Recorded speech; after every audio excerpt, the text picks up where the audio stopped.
Guys, for today's video, ituturo ko sa inyo kung paano nga ba natin i-turn off ang notifications kapag meron tayong other account na nakalogin sa ating messenger.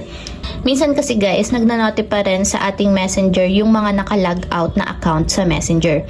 So, para ma-turn off or kung ayaw nyong maistorbo ng mga messages galing sa ibang account, ang gagawin lang natin guys is i-open lang natin yung ating messenger and make sure guys na updated yung messenger app na gagamitin natin. And dito naman sa chat list, itap nyo lang yung three horizontal lines na dito sa upper left corner. And then after nyan guys, tap naman natin dito yung settings button. So dito naman sa settings or sa messenger settings, i-scroll up lang natin. And tigil tayo dito sa preferences and tap nyo dito yung notifications and sounds. So dito sa notification and sounds guys, i-scroll up lang natin and punta tayo dito sa pinakang dulo.